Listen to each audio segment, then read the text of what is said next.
কোনো ব্যক্তি আপনার ক্ষতি করার চেষ্টা করছে, আপনাকে হয়রানি করার চেষ্টা করছে, শারীরিক মানসিকভাবে নির্যাতন করার চেষ্টা করছে, আছে এরকম দুষ্ট প্রবৃত্তির মানুষ, এরকম যদি মনে হয় তো আপনি একটি দোয়া সবসময় পড়বেন।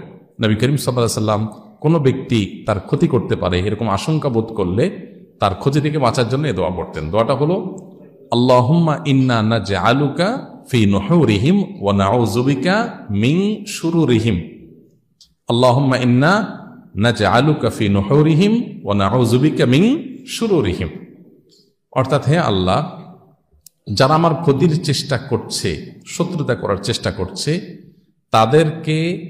তাদেরকে উপযুক্ত শাস্তি দিয়ে দমন করার জন্য, তাদেরকে শেষ করার জন্য আমি আপনার কাছে দায়িত্ব অর্পণ করলাম। আপনি মেহেরবানি করে আমার হয়ে আপনি তাদেরকে উপযুক্ত শাস্তি দিন, তাদের থামিয়ে দিন, তাদেরকে দমন করুন, তাদের শেষ করুন।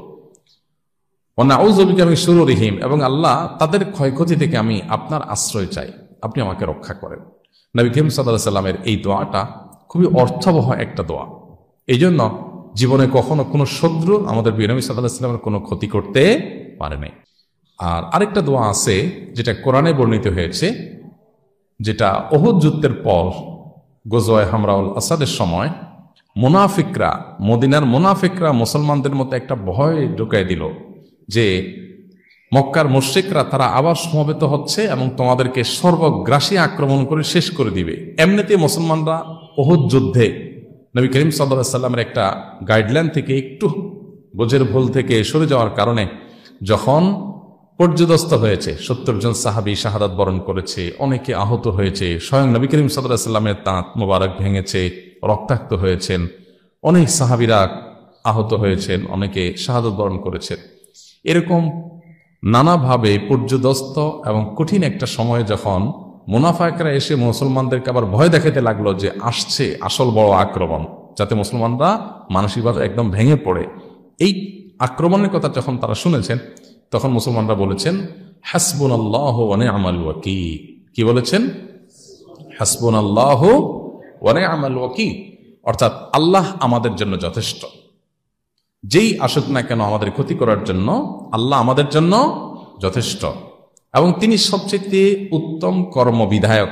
আমাদের পক্ষ থেকে যে কোনো কিছুকে করবার জন্য তিনি সর্বোত্তম প্রতিনিধি বা সর্বোত্তম কর্ম বিধায়ক, সবচেয়ে উত্তমভাবে আমাদের কাজটা তিনি করতে পারবেন। তারপরে আমরা ভরসা করলাম হাসবুনাল্লাহু ওয়া নি'মাল ওয়াকিল, নি'মাল মাওলা ওয়া নি'মান নাসির। তিনি সবচেয়ে উত্তম অভিভাবক, তিনি সবচেয়ে উত্তম সাহায্যকারী। নবী করিম সাল্লাল্লাহু আলাইহি ওয়াসাল্লামের হাদিস থেকে আমরা জানি যে এই একই দোয়া আল্লাহ নবী ইব্রাহিম আলাইহিস সালামকে যখন অগ্নিকুণ্ডে নিক্ষেপ করা হচ্ছে তিনিও পাঠ করেছেন, তিনিও বলেছেন হাসবুনাল্লাহু ওয়া নি'মাল ওয়াকিল। তাহলে ঈমানদার যখন বিপদে পড়বে তখন পড়বে হাসবুনাল্লাহু ওয়া নি'মাল ওয়াকিল, নি'মাল মাওলা ওয়া নি'মান নাসির। বিশেষ করে কোনো শত্রুর শত্রুতা থেকে, ক্ষয়ক্ষতি থেকে আপনি যদি আত্মরক্ষা চান, তার ক্ষয়ক্ষতি থেকে বাঁচতে চান, তাহলে আল্লাহর কাছে দোয়াটা পড়বেন। হাসবুনাল্লাহর জায়গায় হাসবি আল্লাহ পড়া যায়। হাসবি আল্লাহ মানে আল্লাহ আমার জন্য যথেষ্ট, আর হাসবুল্লাহ মানে আল্লাহ আমাদের জন্য যথেষ্ট।